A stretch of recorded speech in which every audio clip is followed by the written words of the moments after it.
am so happy to bring up.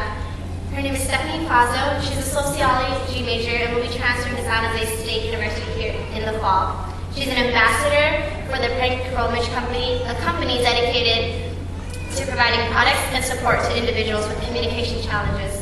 Ms. Faso, who has had cerebral palsy since birth, speaks by typing into an augmentative and alternative communication device.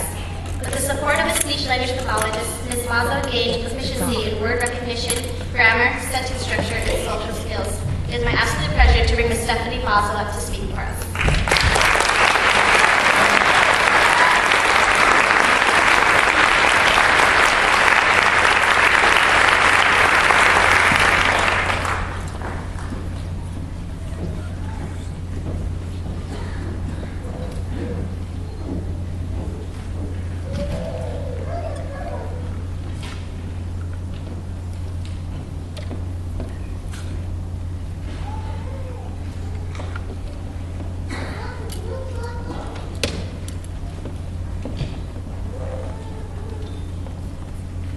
First, I would like to thank the Speech-Language Pathology Department at San Jose State University, who kindly invited me to share the excitement among you all this evening. Also, thank you to the Speech-Language Pathology faculty. I feel so honored to speak tonight, because some of you have heard me speak in a couple of your classes where I shared with you my speech therapy experiences. I tried to think of something new to say so that I could expand your knowledge.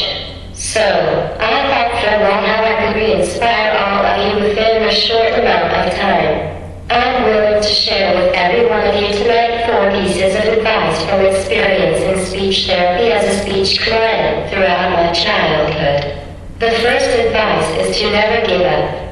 I would like to share with you a little bit of my rocky beginnings. For those that may not know, I was stillborn and revived after 24 minutes of resuscitation. After being in the intensive care for 10 days, the medical team gave me a prognosis of having low cognitive abilities. According to the doctors, I was not supposed to have any receptive language skills, not to mention my expressive language. This not so encouraging news did not stop my family from helping me, since my mother firmly believed that my capacities were much greater than my official prognosis. So, she decided to never give up, and we sought assistance from early intervention to give me a second chance.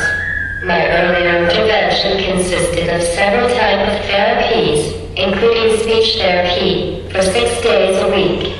We can honestly say that because we did not give up, I proceeded from being a brain-dead infant who wasn't supposed to communicate to a typical developed young adult who can communicate with everyone. Never give up. My second advice is always keep believing in your client. As you know, I had a speech therapist who always believed in me. Unlike the doctors, she knew since day one that I was typically developing intellectually. I'm so fortunate that my speech therapist went with her guts. Then she decided to give an appropriate speech device that met my needs. I have observed that this particular speech-language pathologist believes in every one of her clients, regardless of their cognitive abilities, and she challenges their abilities. She has always believed in her students' communicative capacities and worked very hard to get them to perform at their best abilities on their AAC systems.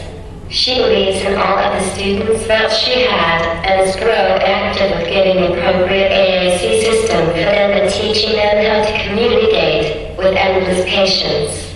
I've never heard that this speech therapist hasn't stopped believing in her students, not even one, which I think every NHS speech-language pathologist should do. Believe in your clients. My third piece of advice is to make speech therapy fun. I seriously believe that the clients will learn more if the therapy sessions are structured yet fun. When I was a speech therapy client, I learned by playing games and reading books. Having fun activities in speech therapy were beneficial because it taught me that communicating can be enjoyable. My speech therapist never did drill and kill. She really tried to engage me with my communication. Therefore, I I did not shut down in learning my communication, which is good for me short and long run. So, make speech therapy sessions structured yet fun. And my fourth and final advice is to remember that teaching others how to speak is so essential. When a person learns how to speak clearer or just given a voice, a person's ability to communicate has a great impact on their quality of life. Communicating is a gateway to success in life. So, in order to survive in life, one needs to speak and communicate in this world well. I know many speech therapists who work so hard, but I know some who don't work at their potential. Someone's voice is something that should take seriously, because having a voice is really essential to one's success. I'm happy that I've discussed 4 pieces of advice with all of you from my speech therapy experiences. Remember, never give up, keep on believing in our clients, instruct structured yet fun speech therapy, and understanding that having a voice is really essential. I wish nothing but the best of luck to you all, and I know you will be excellent speech-language pathologists. Congratulations to the Speech-Language Pathology Class of 2030.